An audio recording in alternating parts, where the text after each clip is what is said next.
উবাদা ইবনে সামিত রাদিয়াল্লাহু তাআলা আনহু বলেন, রাসূল সাল্লাল্লাহু আলাইহি সাল্লাম বলেছেন, আস-সালাতুল খামস ইফতারাজাহুল্লাহু তাআলা।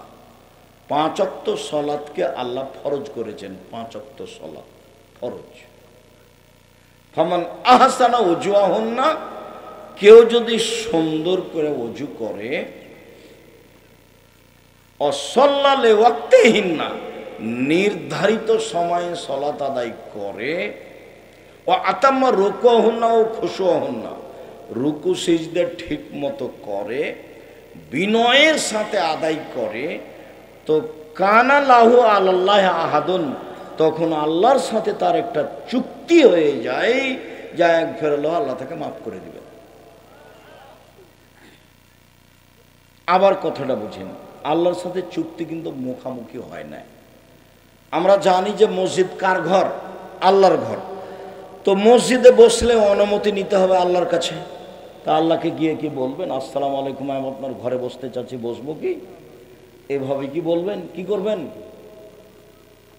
2 রাকাত সালাত, এটা হলো পদ্ধতি। 2 রাকাত সালাত মানে উনি অনুমতি দিলেন, এখন বস। ও তো আর সরাসরি কথা বলা যাবে না। তো ঘর তো আল্লাহর, বসবেন যে, তো কিভাবে বসবেন? তো পদ্ধতি অনুমতি। অনুমতি কি? 2 রাকাত সালাত। আমার সাথে আল্লাহর একটা চুক্তি হয়ে গেছে যে আমাকে তিনি ক্ষমা করবেন, করবেই যখন আমি সালাত এইভাবে আদায় করব, সুন্দর করে ওযু, নির্ধারিত সময়ে সালাত। অনেকেই আসরের সালাত আদায় করছে সূর্য ডুবে তখন, অনেকেই ফজরের সালাত আদায় করছে যখন সূর্য উঠে তখন। এটা নির্ধারিত সময়ে নয়, এটা আল্লাহ রাসূলকে খাটো করা, অপমান করা। তো ভয় ভীতি নিয়ে যখন মানুষ সালাত আদায় করবে, তখন আল্লাহর সাথে ওর কি হয়ে যাবে? একটা চুক্তি হয়ে যাবে যে এখন এ জান্নাতে যাবে। এই মর্মে আল্লাহর সাথে একটা লিখিত চুক্তি হয়ে গেছে।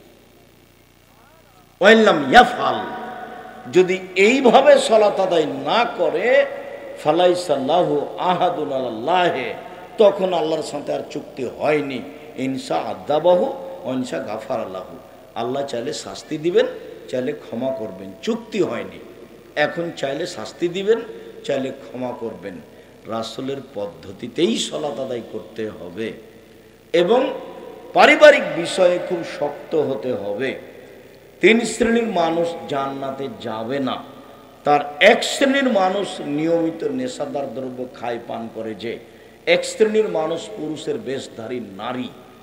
1 শ্রেণীর মানুষ যারা দায়ুস, স্ত্রী ছেলে মেয়েকে কন্ট্রোলে রাখে না।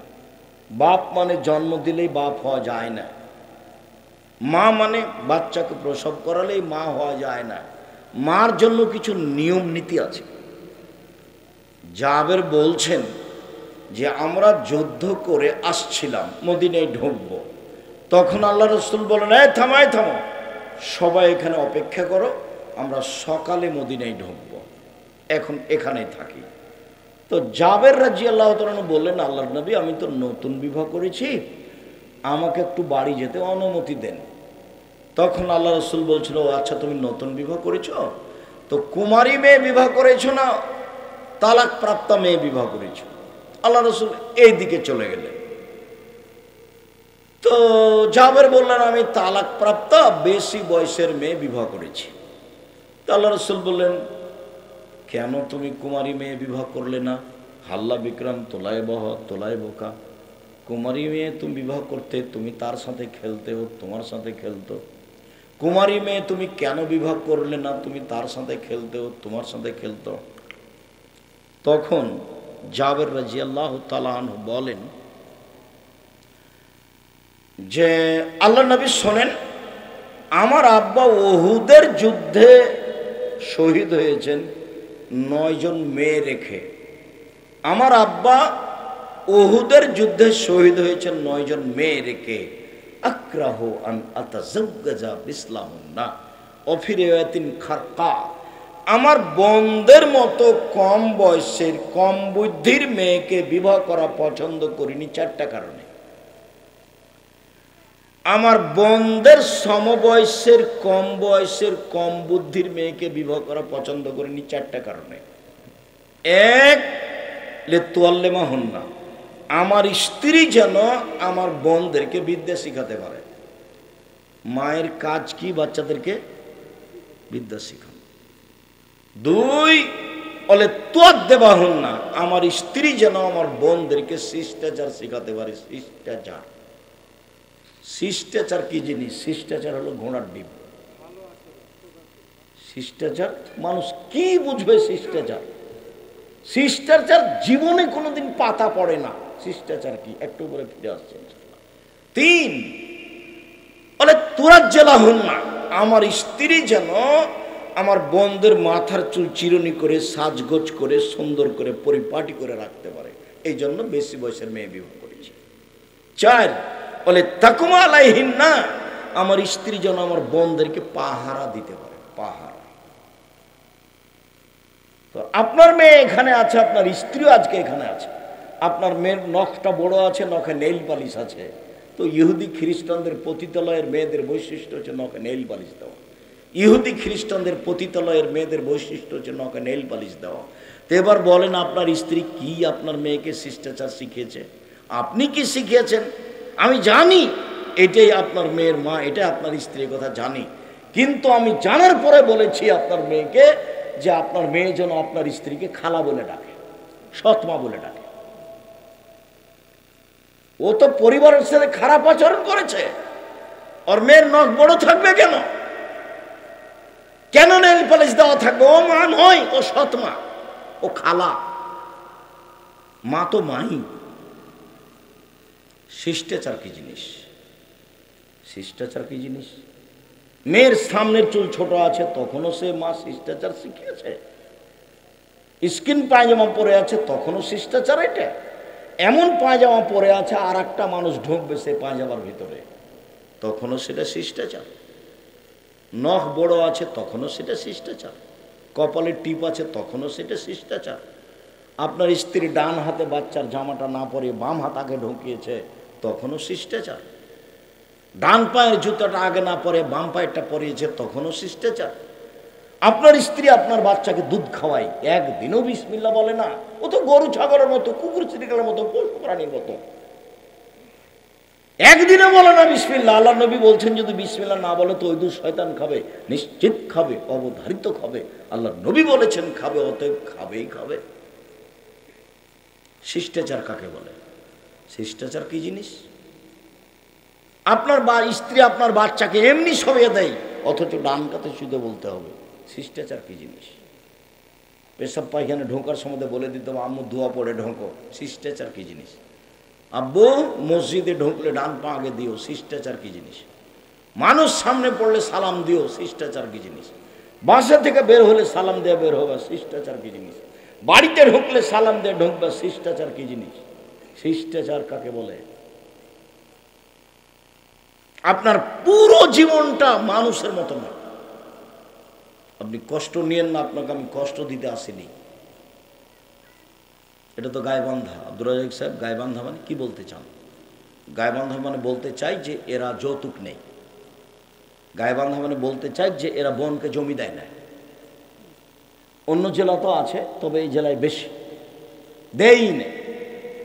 তো তখন আমি ছেলেটাকে বললাম যে দেখো, তোমার বাপকে যদি আমি কুকুর স্ত্রীগুলোর চেয়ে খারাপ প্রমাণ করতে না পারি, বক্তব্য দেবো না।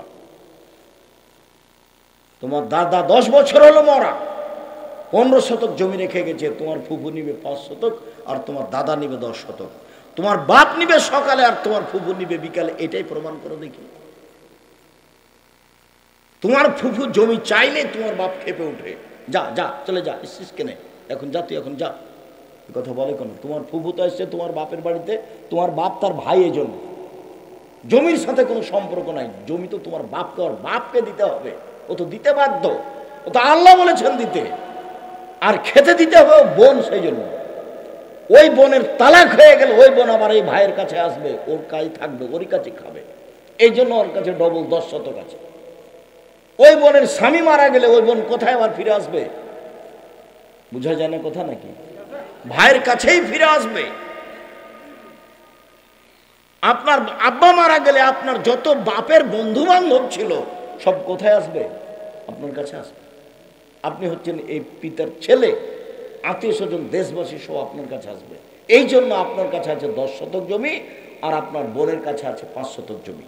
সব সম্পর্ক আপনার উপরে আছে। দেশবাসী, এলাকাবাসী, আত্মীয় স্বজন, বাপের বন্ধু বান্ধব, আত্মীয় স্বজন সব, বোন ভাগনা ভাগ্নি সব আপনার কাছে আসবে। বুঝাতে পারিনি কথা মনে হয়? এই জন্য এখানে বেশি জমি দেওয়া আছে আর ওখানে কম দেওয়া আছে। আর আমি তো বলেছি, ভিক্ষা করা টাকা দিয়ে চাউল কিনে ভাত খেয়ে বাদাত কবুল হবে। যৌতুকের টাকা দিয়ে চাউল কিনে ভাত খেয়ে বাদাত কবুল হবে না। যৌতুক টাকা হারাম, যৌতুক হারাম। যৌতুক নাও কেন? ভিক্ষা করে খাওয়া, বাপ বেটা ভিক্ষা করে খাওয়া, যৌতুক নিয়েছো কেন? দেখো তোমার বাপের মুখখান কালো হয়ে গেছে, ঘৃণিত তোমার বাপ। 24 ঘন্টার মধ্যে টাকা পয়সা, মোটরসাইকেল টাকা পয়সা ফেরত দিবা। পশু প্রাণীর মতো বেঁচে থেকে লাভ নেই, কাজ করে খাবো। আব্দুর রাজ্জাক বিন ইউসুফ বলেছেন, চকলেট বিক্রি করে খাবো, সারাদিন চকলেট বিক্রি করবো, 300 টাকা লাভ হবে। এই যে রুজি। মানুষের বাড়িতে কাজ করবো, দিন গেলে 500-600 টাকা পাবো, এই যে রুজি, সম্মানিত রুজি। যৌতুক নিব কেন? 24 ঘন্টার মধ্যে ফেরত দিবা। তো কুকুর সিরিয়ালের কাজ, পশু প্রাণীর কাজ, মানুষের কাজ নয়, ও তো হারাম। যৌতুকের টাকা দিয়ে চাউল কিনে ভাত খেয়ে বাদাত কবুল হবে না। এই যে বললাম, কোনো মায়ের বেটা কিয়ামত পর্যন্ত থেকে এভাবে উল্টে ধরতে পারবে না। যা বলছি সেটাই থাকবে। সম্মানিত দিনী ভাই বোন, রাসূল সাল্লাল্লাহু আলাইহি ওয়াসাল্লাম বলেন, সাল্লু কামা রাআইতুমুনি উসাল্লি। পৃথিবীর মানুষ, তোমরা সালাত আদায় করে যেভাবে আমাকে সালাত আদায় করতে দেখছো। একটু সালাত শুরু করার পূর্বে সুন্দর করে ওযু করে নেবেন।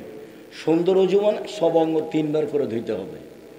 একবার ধুইতে গিয়ে 10 বার পানি লাগুক। কবজি পর্যন্ত যখন ভিজে গেছে তখন একবার ধোয়া। ধোয়া জায়গায় পানি দিয়ে ধোয়ার মানে দ্বিতীয়বার ধোয়া। ধোয়া জায়গায় পানি দিয়ে ধোয়ার নাম তৃতীয়বার ধোয়া। এ হলো সুন্দর ওযু। সুন্দর করে ওযু করে নেবেন। পেশাব পায়খানার কাজ থাকলে আগে সেরে আসেন। পেশাব পায়খানা শেষে পানি দিয়ে পবিত্রতা অর্জন করবেন, এটাই বিধান। আগে ঢেল টিস্যু পেপার, পরে পানি, এটা মিথ্যে। একাধিক হাদিস, পেশাব পায়খানার পরে পানি খরচ করার পরে হাতটা মাটিতে মেজে নেবেন। কত হাদিস! আগে ঢেল টিস্যু পেপার পরে পানি, এটা মিথ্যে। তার উপর আবার ঢেল নিয়ে টিস্যু পেপার নিয়ে 40 কদম হাঁটা, পায়ের উপরে পা উঠা, খক খক করে কাশা, এটা নোংরাম, এটা শরীয়ত নয়। আপনি মনে কিছু কষ্ট নিয়েন না, এটা রাসূলের পদ্ধতি নয়। আপনাকে ছেড়ে আসতেই হবে। আপনি 40 কদম কেন? শয়তান আপনাকে পাগল বানিয়েছে। 40 ঘন্টা পরে যদি আপনি টিস্যু ফেলেন তাহলে মনে হবে যে পেশাব আসলো মনে হয়, পেশাব আসলো মনে হয়। শয়তান আপনাকে বোকা বানিয়েছে। আপনি পেশাব করার পরে পানি খরচ করে উঠে যান। এখন যদি পেশাব আসে তখন শয়তান বলবে যে পেশাব আসলো, এই যে পেশাব আসলো। তখন আপনি বলবেন, পেশাবে কাপড় ভিজে যাক তবু আর ওযু করবো না, যা সর সর, তোর মুখে লাথি মারি, সরে গেল। শয়তান আপনাকে বোকা বানিয়েছে। যতবার এরকম করুন, ও খালি বলবে হয়নি, ও খালি বলবে হয়নি। আপনার ভিতরে অন্তরে জাগাচ্ছে, এর নাম অসহসা। আপনি বেকায়দায় পড়েছেন, ওর কথা শুনতে হবে না। ওযু করার পর আল্লাহ রাসূলের পদ্ধতি, একটু হাতে পানি নিয়ে লজ্জাস্থান সামনাসামনি কাপড়ের উপরে ছিটিয়ে দিবেন, বাস। শোনেন, এই যে ঢাকা মিরপুরে নিয়মিত জুমার খুতবা হচ্ছে, জুমার খুতবা আব্দুর রাজ্জাক বিন ইউসুফ, পবিত্রতার উপরে আলোচনা আছে, ধারাবাহিক, একবার শুরু থেকে নিয়ে শেষ পর্যন্ত। আর এটাই যদি পবিত্রতার কারণ হয় যে 40 কদম হাঁটতে হবে, ঢেল নিয়ে টিস্যু পেপার নিয়ে পায়ের উপরে পা উঠাতে হবে, খক খক করে কাশতে হবে, তো আপনার স্ত্রী করে না কেন? শরীয়ত যদি হয় তাহলে মহিলাকেও করতে হবে। তো বলছে মহিলা যদি করে তো কেমন কেমন লাগবে। তো আপনি করলে মহিলাকে কেমন কেমন লাগে, দুটাই একই ব্যাপার। এটা শরীয়ত নয়। এরকম কাজ শরীয়ত গ্রহণ করে না। মুহাম্মদ সাল্লাল্লাহু আলাইহি ওয়াসাল্লামের নীতি সবচেয়ে হাই পর্যায়ের, উপর পর্যায়ের নীতি। বোকামি সেখানে ঢুকবে না। পবিত্রতা অর্জন করেন, তারপরে ওযু করেন, বিসমিল্লাহ বলে ওযু শুরু করবেন। ওযু যখন শেষ হয়ে যাবে তখন বলবেন, আশহাদু আল্লা ইলাহা ইল্লাল্লাহু ওয়াহদাহু লা শারীকা লাহু ওয়া আশহাদু আন্না মুহাম্মাদান আবদুহু ওয়া রাসূলুহু। আল্লাহ নবী বলেছেন, আপনার জন্য জান্নাতের সব দরজা খুলে গেছে। এই দোয়া পড়তে কোনো সময় ভুল করবেন না। সুন্দর করে অজু করে এই দোয়া পড়লে জান্নাতের সব দরজা খুলে গেছে। সুন্দর করে অজু করার পরে যখন মসজিদের দিকে যাবে তখন আল্লাহ রসুল বলেছেন যে খারাজ আমিনা দুনুবে নাকিয়া আমিনা দুনুবে, এখন একবারে পাপ থেকে পবিত্র হয়ে গেছে। এখন তো সলাৎ কি হবে? বলে সলাৎ তার জন্য নফল হয়ে যাবে। এখন সলাৎ তার জন্য মান বাড়াবে। পাপই তো নেই, পাপ সব কি হয়ে গেছে? অজুতে মুছে গেছে, ক্ষমা হয়ে গেছে। অজু করাতে মুছে গেছে, ক্ষমা হয়ে গেছে। তো এখন সলাৎ আদায় করে কি হবে? সলাৎ আদায় করে মান বেড়ে যাবে। আল্লাহ রসুল বলছেন অজু অজু অতীতের সব পাপকে মুছে দেয়। সুন্দর করে অজু করেছেন, আল্লাহু আকবার বলে সলাতে দাঁড়াবেন। দুই পায়ের মাঝে ফাঁকা থাকবে, শরীরের ভারসাম্য বজায় রাখার জন্য যতটুকু ফাঁকা লাগে। বোঝা যায়নি কথা? যারা বলছে চাপে না, বলছে বিভিন্ন বৈঠকে বলেন বুবু যখন নামাজে দাঁড়াবা বুবু তখন দুই পায়ের গোড়ালি জমা রাখিও বুবু, যদি দুই পায়ের গোড়ালি ফাঁকা রাখো বুবু তো লজ্জা স্থানের যোগাযোগ বুবু মাটির সাথে হবে, মাটি অভিশাপ করবে। বুবুর সব কথাই নাকি বোখারিতে আছে। এইভাবেই বলছে। বুবু শাড়ি পরে নামাজ পড়লে বুবু ল্যাঙ্গট পরিও, ল্যাঙ্গট না পড়লে বুবু লজ্জা স্থানের যোগাযোগ মাটির সাথে হবে, মাটি তখন অভিশাপ করবে। বুবুর সব কথাই নাকি বোখারিতে আছে। দিনাজপুরে এক হেডমাস্টার আমাকে বলছে, ভাইজান বলতে পারেন আমার খাট চৌকি থেকে নিয়ে বারান্দা পর্যন্ত মাদুর বিছা আছে কেন, বস্তা বিছা আছে কেন? তা তো বলতে পারছি না ভাইজান। স্ত্রী মিলনের পরে পা যদি মাটিতে লাগে তাহলে মাটি অভিশাপ করবে। এই জন্য খাট থেকে নেমে আগে কিসে পা রাখি? বস্তার উপরে। তারপরে বারান্দায় কি আছে? স্যান্ডেল, জুতো আছে, ওখানে পাই। এটা শিক্ষিত মানুষের কথা বলছে। কিভাবে শিখ ঢুকে আছে। আর এটা তো গায়েবান্ধা বাড়িঘর তেমন নেই, সব ফাঁকা। ওখানে এক বউ রান্না করছে, এখানে এক বউ রান্না, সব ঢুকলে সবাই দেখতে পাই সবাকে। সাতক্ষীরার মতো। সাতক্ষীরা মানে আব্দুর রাজ্জাক সাতক্ষীরা মানে ওইদিকে একটা ঘর, এইদিকে একটা ঘর, মধ্যে গরুর গাড়ির রাস্তা। এটা বাড়ি নয়, বাড়ি চতুর্দিক ঘেরতে হবে, ইট দিয়ে না হয় টিন দিয়ে না হয় ছালা বস্তা দিয়ে। একটা দরজা থাকবে, বিসমিল্লাহ বলে রাতে দরজা বন্ধ করতে হবে, সালাম দিয়ে ঢুকতে হবে। দরজাই নাই, সবই যে ফাঁকা। ট্রেন স্টেশনের মতো যে মনে হচ্ছে। যাযাবরী জীবনযাপন, এই জীবন চলবে না, এটা বাতিল। যমুনার ওই পারে মানুষের ডবল বাড়ি, একটা ভিতর বাড়ি একটা বাহির বাড়ি। ভিতর বাড়িতে মহিলারা থাকে, বাহির বাড়িতে কাজের লোক থাকে। আর যমুনার এই পারে সাতক্ষীরের মতো। অবাক কথা, কি যে ব্যাপার। আর এটা তো গায়েবান্ধা, আমার তো প্রায় সব নীতি জানা আছে। দুঃখিত, কেন যে এরকম বর বসে থাকলে এইভাবে বসে থাকতে হবে। তা আমি তো আর, আমার তো ওটা জানা নাই। তা এখন মোহরের কথা আমি বলছি নিজে। তখন আমার মামা শ্বশুর তো এই বৈঠক থেকে লাফ দিয়ে উঠে গেল। লাফ দিয়ে উঠে গিয়ে বাড়িতে গিয়ে বলছে আমার শাশুড়িকে, বিবাহ বন্ধ করে দাও, বিবাহ উঠিয়ে দাও, বিবাহ উঠিয়ে দাও। জামাই যদি বিবাহের বৈঠকের কথা বলে তাহলে এই জামাই ভালো নয়, এটা বাদ দাও, এটা উঠিয়ে দাও, বিবাহ করা দেওয়া হবে না। দিয়ে একবারে ব্যাগ বুক যেন রাগ করে বাড়িতে চলে গেল। আরে টাকা দিব, আমি আর কথা বলবেন আপনি? এটা হলো বরই কথা বলবে। বর বলে মুখের কেবলা মুখিয়ে কি ঢং একটা। এটা তো আরো অবাক, গায়ে বাঁধার জন্য অবাক হতে হয়। এটা আবার রাজশাহীতে আমি দেখিনি। অবাক সেটা কি? তো চ্যাংড়া পিলা ছুল্লু মানুষজন সবাই গেছে মেয়েটার কাছে বিবাহ পড়াতে। তো হুজুর গেছে, বলে অমুক নিবাসী উময়কে এত টাকা নগদ, এত টাকা বাকি, তোমাকে বিবাহ করতে এসেছে, তুমি তাকে স্বামী সত্ত্বে কবুল করো। তখনও বলছে কবুল করলাম। তো 2-3 বার বলিয়েছে। এবার এরা এসে ওই যেখানে বর বসে আছে সেখানে দাঁড়িয়ে আছে। তখন বসে থাকা লোকগুলো বলছে আপনারা কে? তখন বলছে আমরা এই বিবাহের উকিল। মেয়ে কবুল করেছে? জি করেছে। আপনারা শুনেছেন? জি শুনেছি। মনে হচ্ছে হিন্দুদের বিবাহ লেগেছে, কলার গাছের চতুর্দিকে ঘুরে ধর্ম পাগল হয়ে গেছে। গায়েবান্ধায় এসে ধর্ম পাগল হয়ে গেছে। সম্মানিত দিনী ভাই বোন, আল্লাহু আকবার। কাঁধ সামনাসামনি, কানের লতি ধরতে হবে না, কানের লতিতে আঙ্গুল ঠেকাতে হবে না। কাঁধ সামনাসামনি, আঙ্গুলগুলি জমা জমা থাকবে। ডান হাতের কবজি বাম হাতের কবজির ওপরে সহি হাদিস, ডান হাত বাম হাতের বাহুর ওপরে সহি হাদিস, দুটাই ঠিক।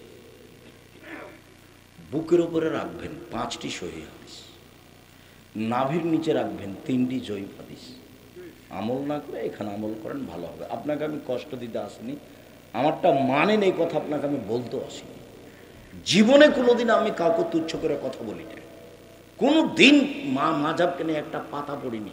দীর্ঘ 30 বছরে, 90 সাল থেকে 34 বছরে, 35 বছর চলছে, ওই পাতা আমি পড়ি না। কেউ যদি আমাকে ধুয়ে ছেড়ে দেয় তো আমি তার নামটা মুখে নিই না। এখানে হাত বেঁধে আপনি দোয়া পড়ুন। আল্লাহ আকবার বলার পূর্বে আপনি কোনো কথা বলবেন না। আল্লাহ আকবার এমন পাওয়ারফুল শব্দ যে আল্লাহ আকবার বলার পূর্বে বিসমিল্লাহ চলবে না। ওই যে ওযু করেছেন, দোয়া পড়েছেন, বাস আল্লাহ আকবার। আল্লাহ আকবার বলার পূর্বে কোনো দোয়া পড়বেন না, যার নাম হচ্ছে নিয়াত। সশব্দ নিয়াত করলে রাসূলকে অপমান করা হবে, ইবাদত কবুল হবে না।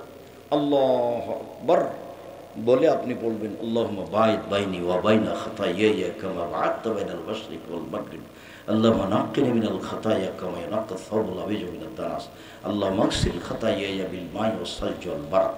হে আল্লাহ, আমার থেকে আমার পাপকে অত দূরে রাখো, পূর্ব পশ্চিম যত দূরে আছে, পাপ যেন আমার পাশে না আসে। তুমি আমাকে ধুয়ে পরিষ্কার করে দাও পাপ থেকে, যেমনভাবে সাদা কাপড়কে ময়লা থেকে ধুয়ে পরিষ্কার করা হয়। তুমি আমাকে পাপ থেকে ধুয়ে দাও, বরফ দিয়ে, তুষার দিয়ে, ঠান্ডা পানি দিয়ে ধুয়ে দাও। আমার পাপকে একবার ধুয়ে মুছে আমাকে পরিষ্কার করে দাও।